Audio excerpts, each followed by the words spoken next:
नमस्कार दोस्तों, मैं आपका दोस्त बजरंग प्रजापति एक बार पुनः आपके सामने उपस्थित हूं एक और रोचक विषय लेकर, एक और रोचक वीडियो लेकर। पिछले कुछ वीडियोस में हमने आपको बताया कि भारत की 10 सबसे प्रभावशाली पुस्तकें कौन सी हैं और किस प्रकार वो हमारे जीवन को प्रभावित करती हैं। लेकिन आज की वीडियो में हम आपको एक ऐसी किताब के बारे में बताएंगे जिसे बारे में जानकर आप हैरान होने वाले हैं, क्योंकि ये ऐसी चीज है जो आपको सोचने पर मजबूर कर देगी। कहते हैं कि दुनिया में सोना बहुत महंगा इसलिए है क्योंकि यह एक लिमिटेड एडिशन में है, यानी इसको और ज्यादा हम बना नहीं सकते और प्राकृतिक रूप से धरती पर बहुत ही कम मौजूद है।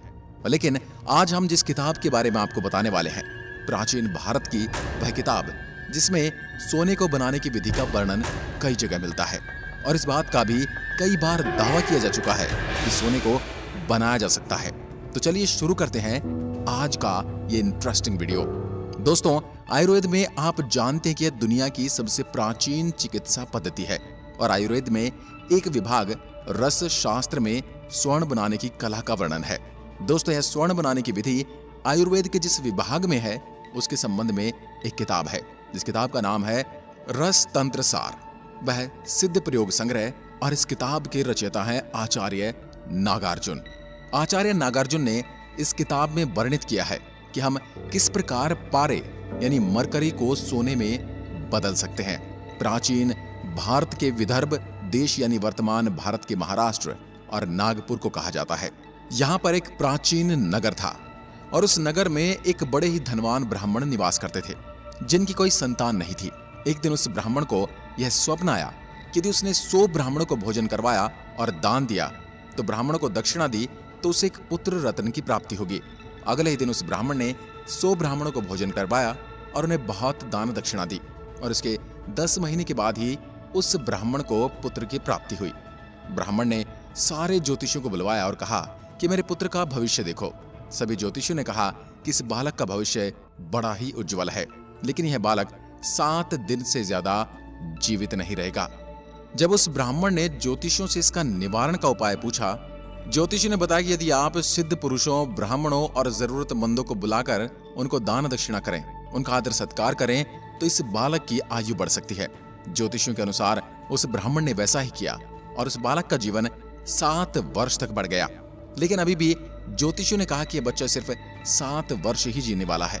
वह ब्राह्मण अपने बालक को मरता हुआ नहीं देख सकता था, इसलिए उसने अपने आदमियों के साथ उस बालक को जंगल में भेज दिया।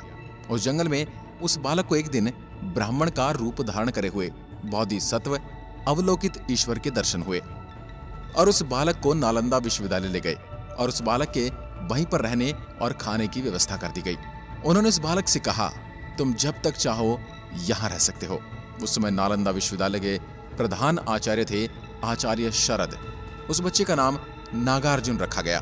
आचार्य ने अपनी देखरेख में उसकी शिक्षा का कार्य संभाला।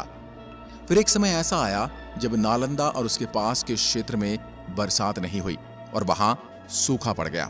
इसके कारण लोगों को फसल नहीं मिली, लोगों को कठिनाइयों का सामना करना पड़ रहा था।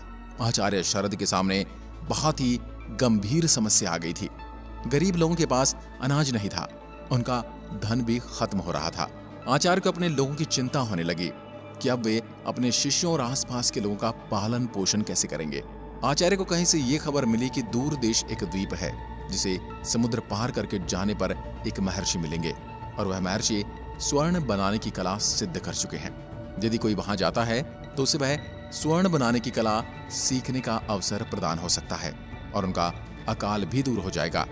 और उस समय तक नागार्जुन काफी बड़े हो चुके थे और वो अपने शिक्षा पूरी कर चुके थे। आचार्य शरद यह बात जानते थे कि नागार्जुन को मयूरी विद्या का ज्ञान है और इस विद्या की सहायता से वे समुद्र पार कर सकते हैं।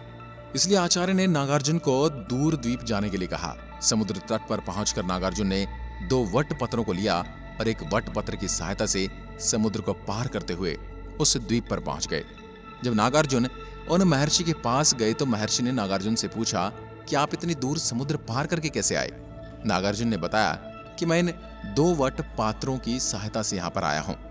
नागार्जुन ने बताया किस प्रकार अकाल के कारण नालंदा और आसपास के गांव के लोगों को कठिनाई हो रही है।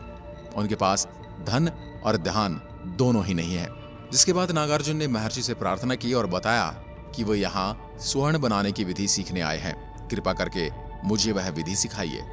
तब महर्षि ने नागार्जुन से कहा, यदि आप मुझे मयूरी विद्या सिखा दें और वह वटपत्र दे दें तो मैं आपको अवश्य ही स्वर्ण बनाने की विद्या सिखाऊंगा।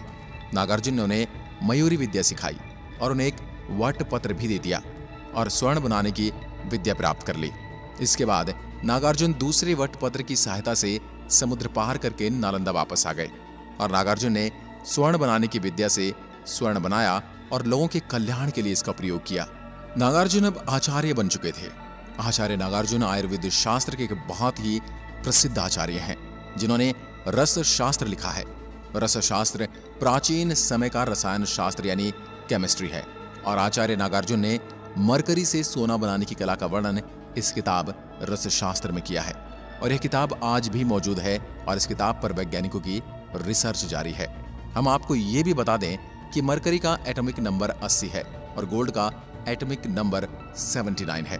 इनके एटॉमिक नंबर लगभग बराबर हैं, जिससे यह अनुमान लगाया जा सकता है कि मरकरी को गोल्ड में कन्वर्ट किया जा सकता है। तो दोस्तों, ये थी कहानी सोना बनाने की। इस प्रकार आचार्य नागार्जुन ने सोना बनाने की विद्या प्राप्त की और इसका वर्णन भी उन्होंने अपनी किताब में लिखित रूप में लिया है। दोस्तों, आपको ये वीडियो कैसी लगी? क्या आप भी मानते हैं कि यदि हम पुराने धर्म ग्रंथों और पुरानी पांडुलिपियों का अध्ययन करें तो हम विज्ञान को और भी आगे ले जा सकते हैं और आम जन के जीवन को और भी सुखद बना सकते हैं? इसके बारे में लिखकर जरूर बताएं। एक बार फिर मिलते हैं एक और ऐसे ही दिलचस्प वीडियो के साथ। तब तक के लिए नमस्कार, जय हिंद, जय भारत।